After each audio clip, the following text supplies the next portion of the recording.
স্ত্রী, সন্তান, কারো ঈমান, আমল, ইবাদত, নামাজ, বন্দেগী কিচ্ছুর কোনো পরোয়া নাই। শুধু টাকা, শুধু বাড়ি, শুধু ঘর, শুধু বিল্ডিং, শুধু বিদেশ, শুধু দালান, শুধু আরো কিস্তি, আরো লোন, আরো টাকা। এই ছিল মুসলমানের দায়িত্ব। আল্লাহ আমাদেরকে বোঝার তৌফিক দান। এই জন্য চারিদিকে মাদ্রাসা, চারিদিকে মাদ্রাসা। এই জামানায় কমপক্ষে মুসলমানরা কোনো জবাবদিহি করতে পারবে না হাসরের ময়দানে। একটা সময় ছিল হয়তো 50 মাইলের ব্যবধানে, 100 মাইল দূরে হয়তো মাদ্রাসা ছিল। আমাদের পরিচিত একজন মনোহরগঞ্জের আলেম, উনি বলছেন সকালবেলা প্রত্যেক দিন 17 কিলোমিটার পায়ে হাইটা, 17 কিলো পায়ে হাইটা মাদ্রাসা যাইতেন। আবার ছুটি হলে বিকাল বেলা 17 কিলোমিটার পায়ে হাইটা বাড়িতে আসতেন। এক জামানা এমন ছিল। এখন 17 কিলোমিটার দূরে যাইতে হবে? কথা বলেন না কেন? তাইলে কিসের কারণে ছেলেটাকে দিন শিখাইতে পারলেন না? কিসের কারণে আমনের সূরা কেরাত অশুদ্ধ রয়ে গেল? চাচা, আপনাদের যাদের সূরা কেরাত, দোয়া, কালাম অশুদ্ধ, তাদের তো নামাজও অশুদ্ধ। যার কোরআন শরীফ তেলাওয়াত শুদ্ধ নাই, তার নামাজ কোনোদিনও হয় না। কোন নামাজের কাবা শরীফের সাদেও যদি নামাজ পড়ে, একের কাবা ঘরের ভিতরেও যদি নামাজ পড়ে, তার নামাজ হবে না, হবে না, হবে না, হবে না, হবে না। আমি বলবো এবার জোয়ান হন আর বুড়া হন, 90 বছর হোক আর 900 বছর হোক আপনার বয়স, আপনাকে আপনার সূরা কেরাত শুদ্ধ করতে হবে। পুরা কোরআন শুদ্ধ না, ঠিক আছে, আপনি যে দূর সূরা কেরাত নামাজ পড়তে লাগে এর দূর ঠিক করবেন, এর দূর ঠিক করবেন। যদি বলেন সম্ভব না, না, অসম্ভব কোন বিষয় আল্লাহ আদেশ করতে পারে না। আল্লাহ বলছে শুদ্ধ করো, অথচ আপনি কোন অসম্ভব, তাহলে যেটা আল্লাহর উপরে এই অপবাদ দিলেন যে আল্লাহ আমাকে অসম্ভব বিষয়ের জন্য কি করছে, বাধ্য করছে, আর আল্লাহ এমনটা করতে পারে না। তাহলে বোঝা গেল সম্ভব। সম্ভব কিনা বলেন? আপনি কি কারণে আপনার চোখের সামনে মাদ্রাসা, এখানে মাদ্রাসা, ওখানে মাদ্রাসা, চারিদিকে মাদ্রাসা, চারিদিকে আলেম আছে, চারিদিকে হুজুর আছে, চারিদিকে হাফেজ সাহেব আছে, মসজিদের ইমাম আছে, মসজিদের মুয়াজ্জিন আছে, চতুর্দিকে মাদ্রাসার নুরানির শিক্ষক আছে, হেফজখানার উস্তাদ আছে। এতগুলো আল্লাহর বান্দা থাকতে আপনি আল্লাহর কোরআন অশুদ্ধ নিয়ে, কোরআন অশুদ্ধ নিয়ে কবরে কেমনে গেলেন? আপনার শরম লাগে না? আপনি কেমনে দাঁড়াবেন? হ্যাঁ, এই জন্য দয়া করে দিন শিখেন, নামাজকে ঠিক করেন। ছোটবেলায় পড়ছেন মক্তবে, হ্যাঁ ভালো কথা, জীবন চলার পথে ভুল হইতে পারে, ভুল হইতে পারে, আবার শুধরাই নিলে কোনো সমস্যা। আমি এই গত বছর রাত্রে 1:30 বাজে আমার খুলনার হযরত, বাংলাদেশের বড় বুজুর্গ, অনেক বড় একজন আল্লাহ ওয়ালা, আমার অন্যতম একজন মুরব্বী আরিফ বিল্লাহ হযরত মাওলানা মুফতি নুরুল আমিন সাহেব, রাত 1:30 বাজে হযরত আমার বাসায় মেহমান হিসাবে ছিলেন। আমি রাত্রে 1:30-2টার দিকে একাকী হযরতকে বললাম, হযরত আমি নামাজের রুকু সেজদা দেই, আপনি আমার একটু ঠিক করে দেন, দেখেন কোনো ত্রুটি আছে কিনা আমার নামাজে। হযরত পুরা নামাজ দেখে রুকুর সময় বলছে যে রুকুর এই হাত যে সোজা ধরে এভাবে, এটা একটু বাঁকা হয়ে যায়, এটা সোজা করে, তাহলে এটা আমি ঠিক করছি।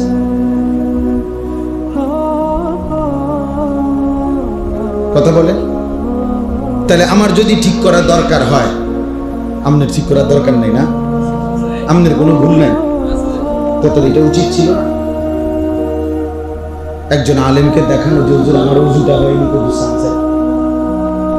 আমার রুকুটা হয়নি, আমার সেজদাটা হয়নি, হতে পারে সামান্য একটু বেখেয়ালির কারণে আমি হয়তো অজান্তে আমার সবটা নামাজ কি হয়ে গেছে, বাদ হয়ে গেছে। তখন একটু যদি আমার ধরাই দিত, হয়তো আমার এটা আজীবনের জন্য কি হয়ে যাইত, ঠিক হয়ে যাইত, সহজ ছিল। এই জন্য আমি অনুরোধ করি, দিন শিখেন।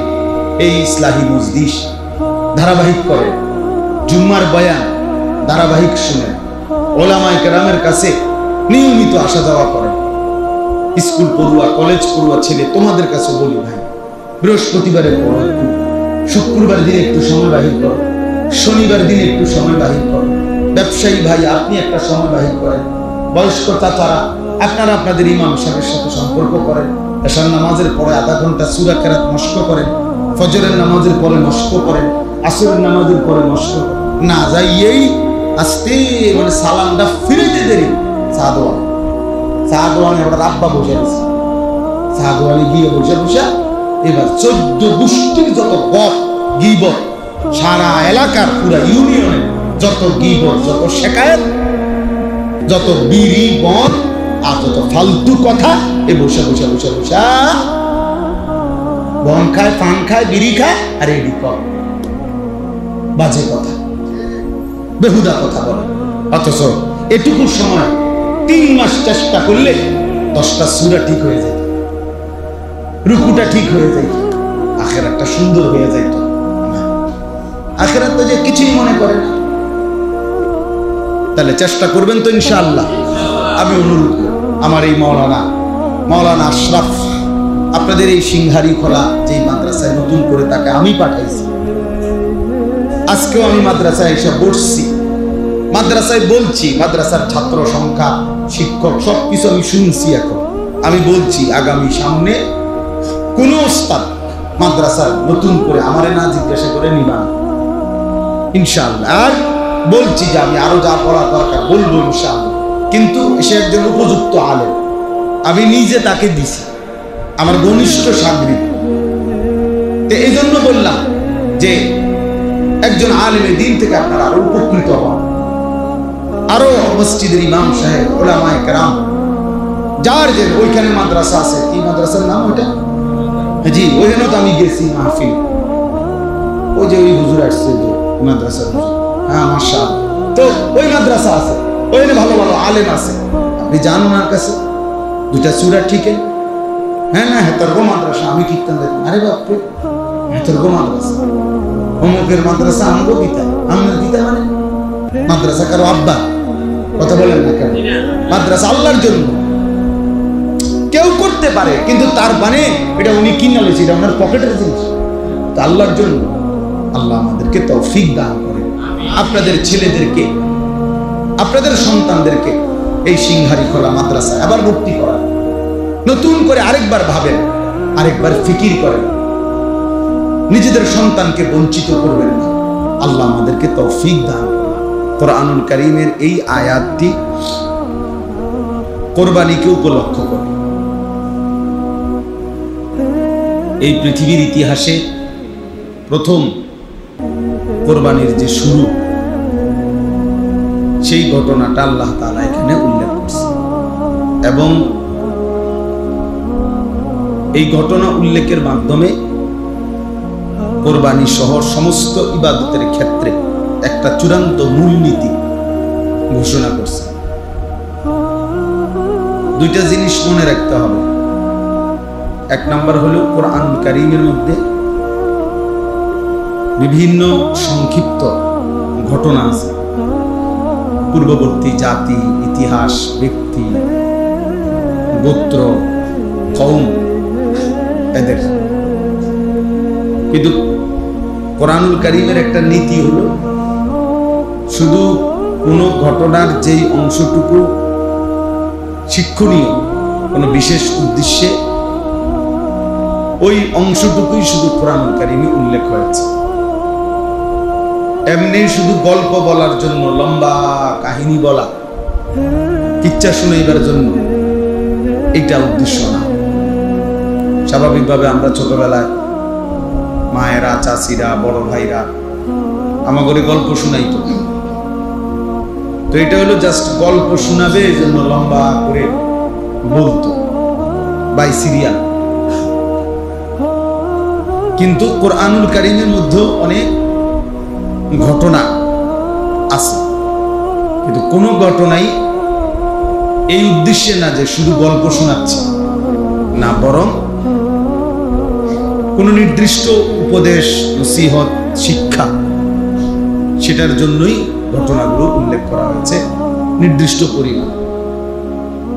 এই জন্য কোরআনুল কারীমের মধ্যে আছে, আল্লাহ তাআলা বলেন ফাকসুসিল কাসাসা লাআল্লাহুম ইয়াতাফাক্কারুন। হে নবী, আপনি আমার বান্দাদের নিকট ঘটনাবলী পূর্ববর্তী বর্ণনা করুন। কেন? লাআল্লাহুম ইয়াতাফাক্কারুন, যেন আমার বান্দারা ফিকির করতে পারে, ভাবতে পারে, যেন তারা বিবেক দিয়ে বুঝে যে তাদের কি উচিত কি অনুচিত, কি করা দরকার কি করা দরকার না। মুসা আলাইহিস সালামের ঘটনা, ঈসা আলাইহিস সালামের ঘটনা, ফেরাউন নমরুদের ঘটনা, কারুন হামানের ঘটনা, আবার ইব্রাহিম আলাইহিস সালাম মুসা আলাইহিস সালামের ঘটনা। এইভাবে কোরআনুল কারীমের মধ্যে ইউসুফ, ইয়াকুব, ইব্রাহিম, ইসমাঈল অনেক ঘটনা আছে। কিন্তু উদ্দেশ্য হলো বান্দা যেন ভাবে। আল্লাহ নিজেই বলছে লাআল্লাহুম ইয়াতাফাক্কারুন, লোকেরা যেন ভাবে। তোমার ওই ছাত্রগুলো পিচ্ছি বাচ্চাগুলো কেমন কোনো মনোযোগের এরা ওটা নিয়ে বসে সরাও, এখান থেকে সরাও, ওগুলোর ওই কোনায় নাও, ধরো বাচ্চা, সব বাচ্চা সরাও। একটা বাচ্চা ওদের পিছনে রাখবে, পিছনে তোমাদের পিছনে বাচ্চাগুলো সরাও। যাও বাবা, যাও, সরাও।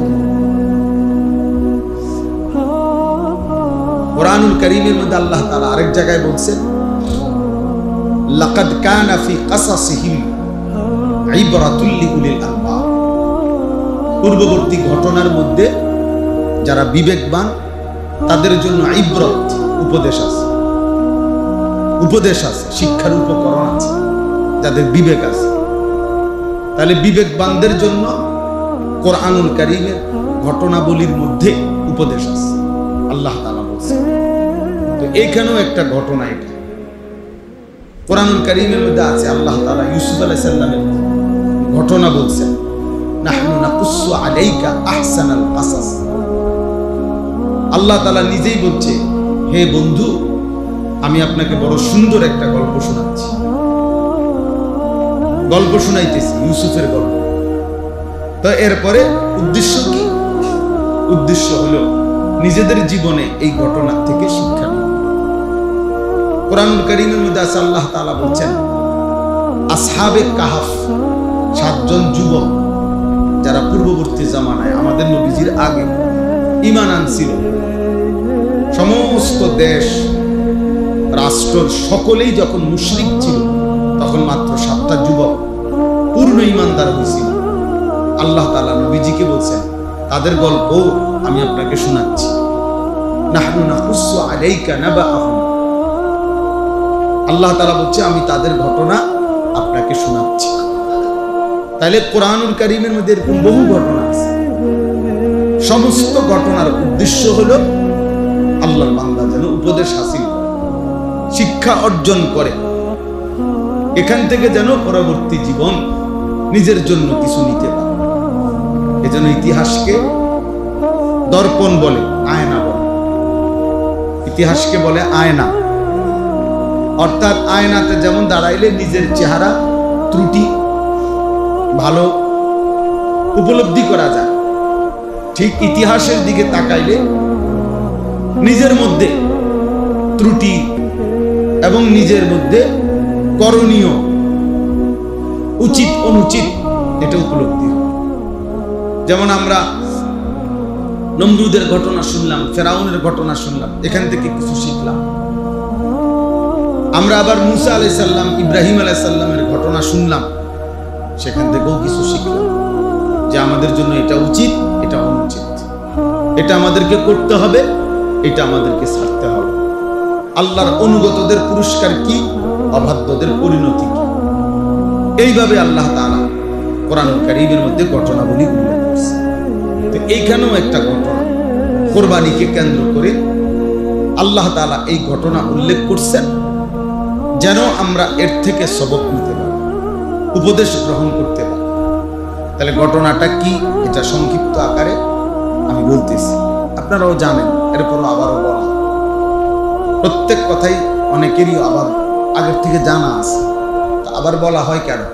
আবার বলা হয় কোরআনুল কারীমে আল্লাহ তাআলা বলছে, কোরআনের কথাগুলো বারবার বলতে থাকেন, প্রত্যেকবারই মুমিনের ফাইন্নাদ যিকরা তানফাউল মুমিনিন, প্রতিবারই মুমিনের নতুন করে আবার উপকার হবে, আবার চেতনা আসবে, আবার অনুভূতি আসবে, আবার বিবেক জাগবে, আবার নিজের কর্তব্য বুঝতে পারবে। এই জন্য আপনারা প্রত্যেক বছর শবে বরাত কাছাইলে শবে বরাতের কথা শুনেন, শবে কদর আসলে শবে কদরের কথা শুনেন, রমজান আসলে রমজানের কথা শুনেন। তো এগুলো তো একবার শুনছেন, যদি বলেন যে আবার কয়, কিন্তু আল্লাহ বলছে আবার বলতে, বারবার বলতে বলছে, ওয়াদাক্কির, আল্লাহ বলছে বারবার বল। যখনই বলবেন মুমিনের উপকার, নতুন করে আরেকবার ভাববে, যাহারে কোরআন এভাবে বলছে, আমি কেন করছি না। এই কোনো একদিন হয়তো বিবেক জাগবে, অনুভূতি বাড়বে, তো আল্লাহর দয়া আর ফজল হলে আল্লাহর পথে চলে আসে, আল্লাহর পথে চলে আসে। এই জন্য ধারাবাহিক শুনতে হয়, ধারাবাহিক বলতে হয়, আল্লাহর কথাকে অমনোযোগী হইতে নেয়। একটা পাথরের উপরেও যদি আপনার ধারাবাহিক পানি পড়ে, বৃষ্টির ফোঁটা পড়ে, তাহলে কিছুদিন পরে একটা সময় পাথরটাও ছিদ্র হয়ে যায়, মানে ধারাবাহিক পড়ার কারণে। তাহলে ঠিক এমনি ভাবে কোন কলিজার ভিতরে যদি কেউ ধারাবাহিক আল্লাহর কথা শুনতে থাকে, মনোযোগ দেয়, তো আজকে ছুটে গেছে, আজকে করতেছে না, আজকে করতেছে না, কিন্তু এই ধারাবাহিকতার বরকতে হয়তো একদিন আল্লাহ তাআলা দয়া করে আমলের তৌফিক দিয়ে একদিন জীবন বদলে যাবে। এই জন্য আল্লাহর কথার থেকে অমনোযোগী হইতে নাই। জুমার নামাজের বয়ান মনোযোগ দিয়ে শুনবেন। যে ইমাম সাহেব আপনার এলাকার হোক, ইমাম সাহেব পরিচিত কম হোক, সব বক্তা সব ইমাম সাহেবকে সবাই চিনতে হবে, এটা জরুরি। সারা পৃথিবী চিনতে হবে, সব সাহাবীকে সবাই চিনে। কোরআনুল কারীমের মধ্যে শুধুমাত্র একজন সাহাবীর নাম আছে পুরো কোরআন, যায়েদ, যায়েদ রাদিয়াল্লাহু তাআলা। যায়েদ ওনার নাম, নবীজির পালক পুত্র ছিলেন যায়েদ ইবনে হারিসা। যায়েদ এই ওনার নামটাই আছে কোরআন শরীফ, ফালাম্মা কাদা যাইদুম মিনহা ওয়াতারা। তাহলে নবীজির সাহাবী কি একজন? কথা বলেন না তো বাকিদের নাম নাই কেন? বাকিদের কারো নাম, আবু বকরের নাম কই? ওমরের নাম নাই তো কোরআন, ওসমানের নাম নাই, আলীর নাম নাই, হাসান হুসাইনের নাম নাই, তো ওনারা ব্যর্থ। কথা বলেন না। কোরআনুল কারীমের মধ্যে 25 জন নবী এবং রাসূলের নাম আছে। কয়জন? তো নবী রাসূল কি মোট 25 জন? তো 1,24,000 নবী রাসূল। এই যে এই বর্ণনাটাও যদি ধরা হয়, তাহলে 1,24,000 নবীর নাম কোরআন শরীফে আছে। তো যাদের নাম নাই, কেউ চিনে না, যাদের নাম কেউ জানে না, ওনারা ব্যর্থ। এটা বোঝা যায়, সবাই চিনতে হবে জরুরি। আপনাকে ইমাম সাহেব, আপনার ইমাম সাহেব আর কি করবো, উনি কিছু জানে না নাকি? কিছু যদি না জানে তাহলে ওনারা রাখলেন কেন? আর জানলে শুনবেন না কেন? কথা বোঝেন। যদি ইমাম সাহেব অযোগ্য হয় তাহলে রাখছেন কেন? আর যদি যোগ্য হয় শুনবেন না কেন? বলে এই জন্য এটা ইনসাফ থাকা উচিত। হ্যাঁ, ইনসাফ থাকা উচিত। অনেক মুসল্লি আছে ইমাম সাহেবের ব্যাপারে তুচ্ছ-তাচ্ছিল্য। ইমাম সাহেব মানুষ আর জানে কি না? আমনে জানে, আপনি যে চা দোকানে বসে বিড়ি খান, এটা খুব ভালো কাজ, আপনি বহুত বড় পণ্ডিত। আপনি আজকে বুড়ো হইয়া গেছেন, আপনি বিড়ি খানা চাইতেছেন, আপনি গপ মারেন, ইমাম সাহেবের বদনাম করেন। হ্যাঁ, আপনি এখনো কথা বললে গালি ছাড়া কথা বলতে পারেন না, আপনি নিজের চালাক মনে করেন। এই জন্য এটা ঠিক না, আল্লাহর কথা শোনা উচিত। ইমাম সাহেবের বয়ান শুনুন, আলেমে দ্বীনের বয়ান শুনুন। সবাই বক্তা পরিচিত হইতে হবে জরুরি, আল্লাহর ইচ্ছা এটা। কাউকে আল্লাহ 1000-এর সামনে বলার সুযোগ দিছে, কাউরে আল্লাহ 10 জনের সামনে বলার সুযোগ দিছে। দুটোটাকেই কদর করা উচিত যে আমার আল্লাহ তৌফিক দিছে, আমার আল্লাহ বলার সুযোগ দিছে। একজন কোরআন শরীফে আছে সূরা ইয়াসিনের মধ্যে তিনজন রাসূল এক এলাকায় আমাদের নবীজির আগে মানুষকে আল্লাহর দিকে ডাকছে। তিনজন রাসূল, তিনজন। কয়জন? ওয়াদরিব লাহুম মাসালান আসহাবাল কারইয়া ইদ জাআহাল মুরসালুন ইদ আরসালনা ইলাইহিম ইসনাইন ফাকাদ্দাবুহুমা ফাআজ্জাজনা বিসালিসিন। এই তিনজন মোট হয়েছে। আল্লাহ বলছে তিনজন রাসূলকে আমি এক এলাকায় মানুষকে আল্লাহর দিকে দাওয়াত দিতে পাঠাইলাম। ওনারা দিবানিশি দাওয়াত দিছে, বিনিময়ে তিনজনের দাওয়াত কালেমা পড়ছে একজন, ইমানদার হইছে শুধু একজন। ওয়াজাআ মিন আকসাল মাদিনাতে রাজুল, এই রাজুল একজন। তাহলে আপনি কি মনে হয় ওনারা ব্যর্থ? এই জন্য সংখ্যা কোনো কথা, আল্লাহর কথা দিল দিয়ে শুনবে। ইবরত যেন হয়, উপদেশ যেন হাসিল। হৃদয়ের মধ্যে যদি কোনো সামান্য অনুভূতি না হয়, চাচা ভাবা উচিত আপনার কলিজা নিশ্চিত পাথর। আজকে 40 বছর ধরে আপনি মসজিদে জুমার নামাজের বয়ান শুনেন। প্রত্যেক জুমা বছরে 52 সপ্তাহ, এক বছরে কয় সপ্তাহ? তো 30 বছরে এবার কতগুলো সপ্তাহ? তো 30 বছর ধরে প্রত্যেক বছরে 52 সপ্তাহ জুমার বয়ান শুনেন আপনি, এরপরেও প্রত্যেক দিন বিড়ি খান। আপনার এটা কি কলিজা? ঘটনাটা কি? আপনার দিল তো পাথর হয়ে গেছে, ভাবা উচিত। আপনি আজকে 40 বছর ধরে ইমাম দেখলেন, আলেম দেখলেন, হুজুর দেখলেন, মসজিদ মাদ্রাসা দেখলেন, আজান শুনলেন, আল্লাহর কোরআন দেখলেন, কত মানুষের জানাজা পড়লেন, কত লাশ দাফন করলেন। আপনি দিয়ে 60 বছর 70 জন বিড়ি খান, আপনি এখনো চা দোকানে টেলিভিশন দেখেন। হ্যাঁ, আপনি তো শক্ত ডাকায়, ছোটখাটো হারামি। কথা বলেন, হ্যাঁ বলে প্রতিবাদ করেন। আপনি ছোটখাটো হারামি নিয়ে আপনি যে কত বছর ধরে টেলিভিশন দেখেন বলে, তাহলে বোঝা গেল দিল পাথর হয়ে গেছে। একজন মুমিন, একজন মুসলমান এত লম্বা সময় গুনাহ করতে পারে।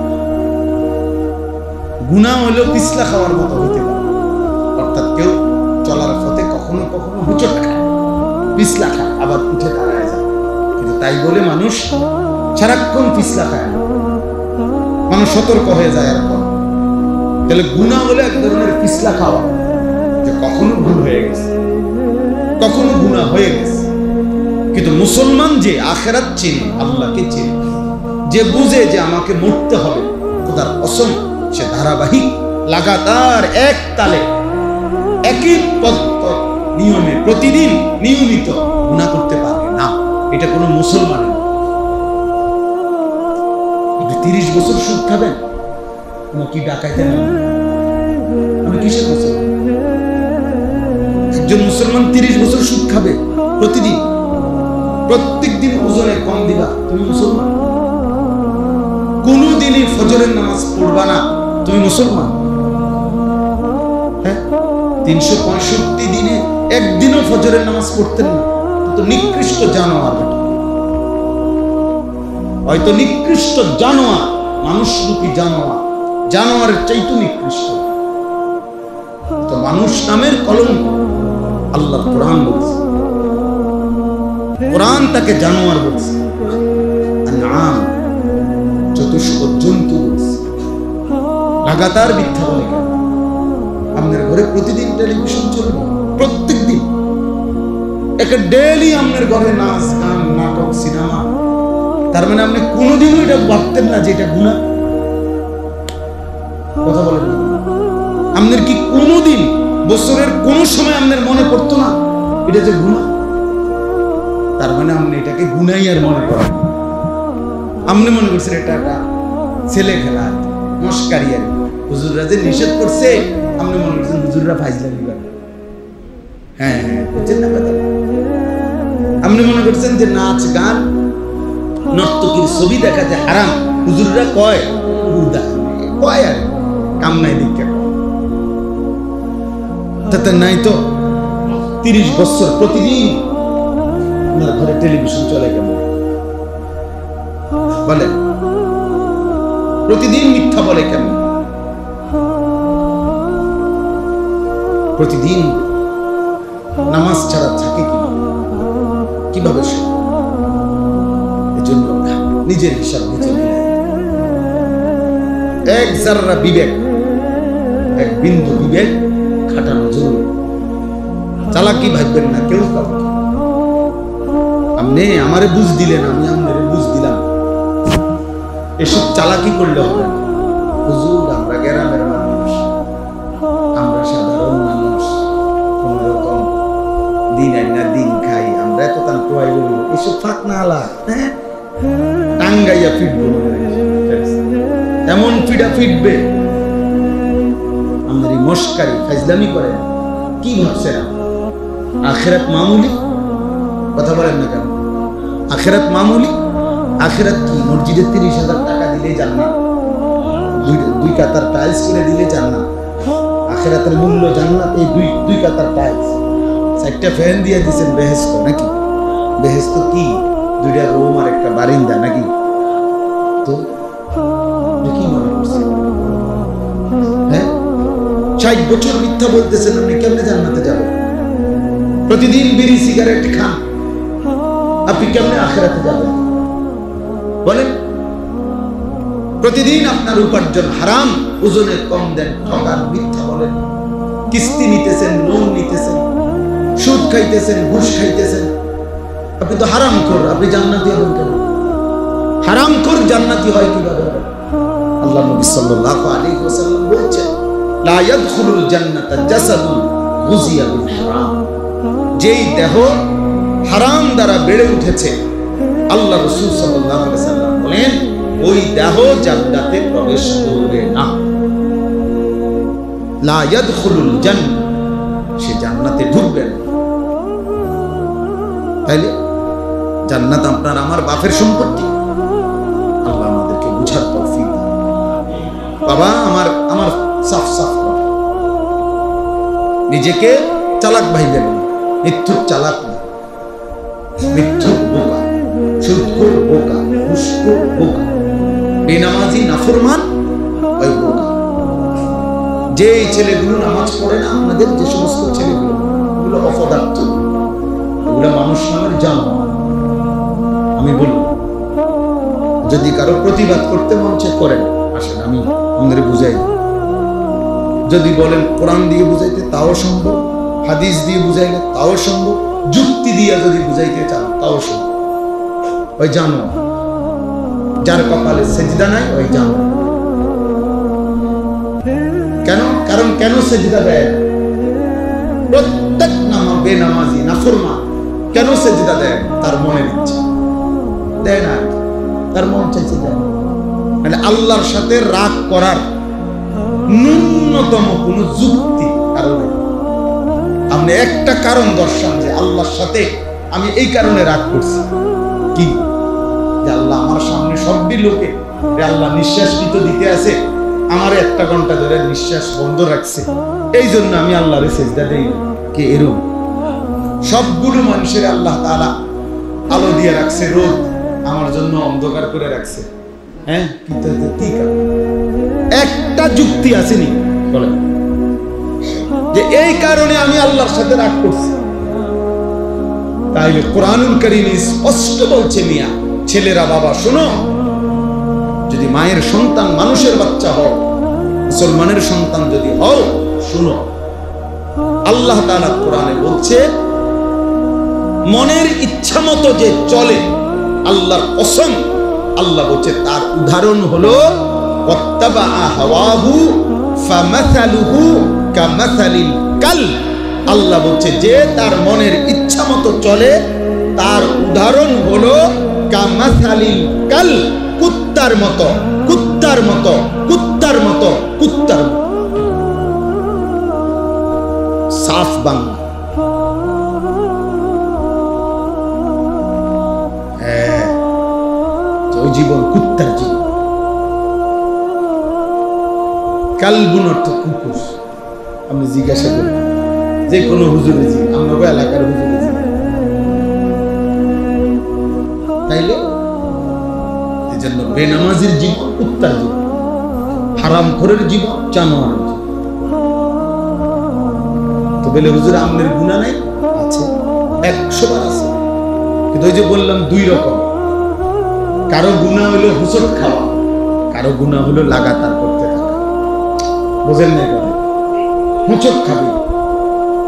আমি 6 মাস ধরে ফজরের নামাজ পড়ি, তো এমন হইতেই পারে যে একদিন 2 দিন জামাত ছুটে গেছে, 1 রাকাত হইতেই পাইছি না, হইতেই পারে।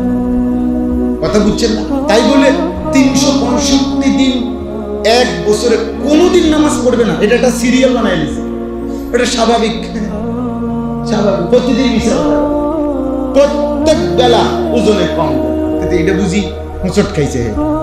এ তো ঠান্ডা মাথায় ইচ্ছা করে পরিকল্পিত ভাবে বুঝে শুন না সে নাফরমানি করছে। তাই না? প্রতিদিন বিকালবেলা টেলিভিশন দেখে, প্রতিদিন সন্ধ্যাবেলা নাচ গান দেখে, সারা রাত মোবাইলে উলঙ্গ ছবি দেখে। মহিলা প্রত্যেক দিন বেপরতা, মহিলার জিন্দিগিটাই বেপরতা।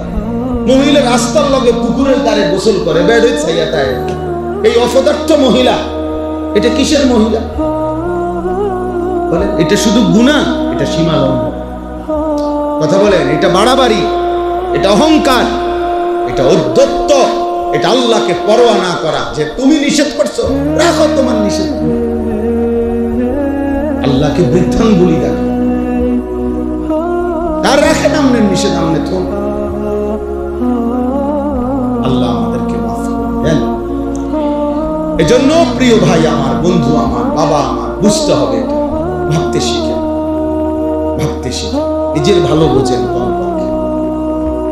ইসলাহি মাহফিল মানে ইসলাহে নফস। এই ইসলাহি মাহফিল মানে সংশোধনের মাহফিল। কার সংশোধন? শুধু নিজের সংশোধন। এতটুকু যদি বুঝেন তাহলে আমাদের এই ছোট মাহফিল সার্থক। আমরা এই ছোট ছোট মজলিসে বয়ান করি এই উদ্দেশ্যে, অর্থাৎ নিজের ফিকির ভাবা। আমি কমপক্ষে একজন মানুষ এত বেকুব হয় না যে আমি আমার ভালোটাই বুঝি না। আরে বেটা, তুই কি ধরনের বেকুব? একটা কুত্তাও তো বেটা লাঠি আলগি দিলে, একটা কুকুর লাঠি উঠাইলে দৌড় মারে। হে বুঝে আমার এর মধ্যে বাড়ি দিলে আমার ব্যথা লাগবে, আমার ক্ষতি হইব, বুঝে না? নাহলে কুত্তা দৌড় দিছে কেন? তাহলে একটা কুকুর বুঝে তার নিজের সেফ, নিজের ভালো। অথচ এই মানুষ নামের জানোয়ার 1 ওয়াক্ত সেজদা দেয় না, সারাদিন ছবি দেখে, নারী দেখে, উলঙ্গ দৃশ্য দেখে। আপনাদের লক্ষ লক্ষ ছেলে এই জানোয়ার নিজের হাতে নিজের জাহান্নামের আগুনে ফেলে দিচ্ছে। এ তো কুকুরের চাইতেও খারাপ ব্যাপার, এ তো কুকুরের চাইতেও। এজন্যই কোরআনেও বলছে বালহুম আদাল্লু সাবিলা, বালহুম আদাল, বরং তার চাইতেও নিকৃষ্ট। এ তো কুকুরের বুঝো নাই এর ভিতরে, একটা বিড়ালের বুঝো তার ভিতরে নাই। একটা বিড়ালও তো ছোট্ট লাঠি আলগি দিলে, কাঁটা খাইতে আইসা লাঠি উঠাইলে দৌড় মারে। সে বুঝে না আমার ক্ষতি হবে, আমার এই মিথ্যা, আমার এই চুরি, আমার এই জেনা, আমার এই ব্যভিচার, আমার এই নারী, আমার এই ছবি, আমার এই নাটক, আমার সুদ, আমার ঘুষ, এটা যে আমার ক্ষতি করবে, আমার জাহান্নামের আগুনে পোড়াবে, আমার কবরে কষ্ট দিবে, আমার অনন্তকালের আখিরাতটা বরবাদ করে দিবে। এদ্দুর দিমাগ, এদ্দুর বিবেক, এদ্দুর বিবেচনা, এদ্দুর আকল যার নাই, সে মানুষ হয় কিভাবে? বলে, সে মানুষ কিভাবে বলে? ইনসাফ কি বলে? বিবেক কি বলে? আল্লাহ আমাদেরকে বুঝার তৌফিক দান। এজন্য বুঝতে শিখে, ভাবতে শিখে। চাচারা, অনেক বয়স্ক চাচা আছে, কি বুঝে? বয়স হয়ে যাওয়ার পরেও এখনো চা দোকানের টেলিভিশন দেখেন। মানে কিসের উপরে ভিত্তি করে? মরেন না দিকে মনে করছেন আর মরতেন না। 60 বছর যেতে বাচ্চা গেছেন, তাহলে 600 বছরে আর মরতেন না নাকি? তো চা দোকানে বসেন কেন? টেলিভিশন দেখেন কেন? বিড়ি সিগারেট খান কেন? বয়স হয়ে গেছে এখনো সুদে টাকা নেন কেন? বয়স হয়ে গেছে এখনো কিস্তি নিলেন কেন? এই হারাম জিন্দিগি কোন দিন ছাড়বেন? মরবেন না আপনি? আর আমনে মরলে বুঝি পৃথিবীতে আর কেউ কামাই করবে না? আমাদের পূর্বে যারা মারা গেছে তো তাদের মৃত্যুর সাথে সাথে তাদের ফ্যামিলির উপার্জন বন্ধ হয়ে গেছে। তো তাহলে আমনে মরলে আমাদের ফুটে কামাই রোজগারি আবার করবে? আপনি কেন শুরু করছেন? আপনি থাইকা সব শেষ করে দিয়ে যাইতে হইব। ঘটনাটা কি? যে আমি যেমনে পারি, সুদে পারি, কিস্তিতে পারি, বাটফারি করে পারি, সিটারি করে পারি, দোতলার কাম আমি শেষ করে দিয়ে যাইতে হইব। তেরোটা ফুট আমি বিদেশ পাঠাই দিয়ে যাইতে হইব। আমি থাকতে থাকতে সবাই বিয়ে শাদী করাই দিয়ে যাইতে হইব। ঘরের ফার্নিচার একবারে নুনের বাড়িটাও আমি থাকতেই কিনে দিয়ে যাইতে হইব। কারণ আপনার কাছে ঘোষণা আসছে যে আমনে মরলে পৃথিবীতে আর আমনের ফ্যামিলির কেউ উপার্জন করতে পারবে না। পৃথিবীতে উপার্জন, কামাই রোজগারি, দোকান ফাট, বাজার ব্যবসা বন্ধ। আপনি শেষ, আপনি দোকানদারি করতেছেন কি এরকম? তো তাই আমি সমস্যা কি? আপনাকে সমস্ত হারামের মাধ্যমে, অবৈধ উপার্জনের মাধ্যমে সন্তানের ভবিষ্যৎ করে দিয়ে যাইতে হবে। এই বাধ্য করলো কে আপনাকে? কে আপনারে বলল? কে আপনারে বলল? আমি কোন ছাত্র ব্যক্তিগতভাবে মাদ্রাসায় পড়ে, রানিং পড়তেছে, আমি তারে কখনোই ইমামতি করতে চাই। অনেক সময় অনেক ছাত্র মানুষ অথচ ফাঁকি দিয়া ইমামতি করে। আমি ব্যক্তিগতভাবে আমার এই জীবনে কাউরে অনুমতি দিছি? আমি দেই না, এটা মানে মানা করিয়া দিই। আমার সাথে সম্পৃক্ত কি বুঝেন না? অনেক সময় অনেক ছেলে পেলে আসে বলে, হুজুর এরকম একটা ভালো মসজিদ সবসময় পাইতাম না। আমি না, তোমার ফারেক হওয়ার পরে, তুমি পড়ালেখা শেষ করার পরে পৃথিবীতে আর কোনো মসজিদের লোক নিবে না, এই সিদ্ধান্ত কে জানাইল? কথা বুঝেন নাই? এরপরে বুঝি আর লোক নিত না, এই বছরই শেষ, মানে পৃথিবী ইমাম নিয়ে নিতেছে শেষবারের মতো। আর কেমন ইসরাফিল ফু পর্যন্ত আর পৃথিবীতে কি নিত না, কেউ ইমাম নিত না। এর কথা হয়েছে তোমার? তো তোমার সমস্যা, তোমার অসুবিধা কি? তুমি এখন পড়ো। এই জন্য বাপ দয়া করে, শক্ত হইল যদিও মনে করেন কঠিন কথা, কিন্তু আপনি ভাবেন, তোমরা ছেলেরাও ভাবো, ছেলেরাও আগামী পৃথিবী বন্ধু। ঈমান আর কুফরের পার্থক্যই হবে। আগামীর পৃথিবীতে মুনাফিক আলাদা হবে। দেখি খুব দ্রুত, ইনশাআল্লাহ খুব দ্রুত পৃথিবীর দৃশ্যপট বদলে যাচ্ছে। মুমিনই একমাত্র ঈমানের পরিচয় দিয়ে টিকে থাকবে। মুনাফিক চরিত্রের যারা, মানে জবানে মুসলমান পরিচয় দিচ্ছে, কর্মে, চেহারায়, সুরতে, চলনে, আখলাকে ঈমান ইসলামের কোনো চিহ্ন নাই, মানসিকতাও নাই, এই সব মুনাফিক আলাদা হয়ে যাবে। যুদ্ধই ফয়সালা করে দিবে, আগামী দিনের জিহাদি ফয়সালা করে দিবে যে কে মুমিন আর কে মুনাফিক। হ্যাঁ, এটাই পৃথিবী। আপনারা জানেন, মনে রাখবেন, ইসরায়েল আর ফিলিস্তিন শুধু দুই দেশের যুদ্ধ না, এটা ঈমান আর কুফরের যুদ্ধ। পাকিস্তান আর ভারত, এটা দুই দেশের যুদ্ধ না, এটা ঈমান আর কুফরের যুদ্ধ। কাশ্মীর এবং ভারত, এটা দুই দেশের যুদ্ধ না, ঈমান আর কুফরের যুদ্ধ। আরাকান আর বার্মা, এটা দুই অঞ্চলের যুদ্ধ না, এটা ঈমান আর কুফরের যুদ্ধ। ঈমান আর কুফরের যুদ্ধ।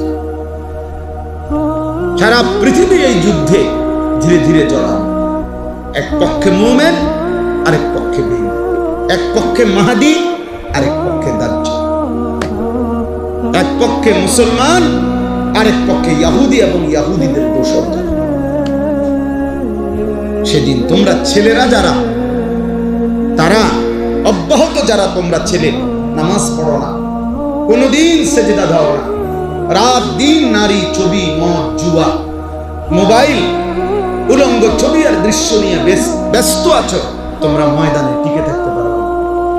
মনে রেখো, অপদার্থের মতো, জন্তু জানোয়ারের মতো পড়ে থাকবা। হয়তো তোমার এই পৃথিবীতে কেউ কোন মুমিনের কাতারে আল্লাহর দ্বীনের জন্য নিবেন, বরং সিজদাওয়ালা, ঈমানওয়ালা, আমলওয়ালা, তাকওয়াওয়ালা সেই মুমিনের ঈমানের পক্ষে লড়বে, আর বেঈমান কাফেরের পক্ষে লড়বে। আল্লাযীনা আমানু ইউকাতিলুনা ফি সাবিলিল্লাহ, আল্লাহ বলছে যারা মুমিন তারা আল্লাহর রাস্তায় যুদ্ধ করবে। ওয়াল্লাযীনা কাফারু ইউকাতিলুনা ফি সাবিলিত তাগুত, আর যারা বেঈমান তারা তাগুত শয়তানের অনুসারীদের পক্ষে যুদ্ধ করবে।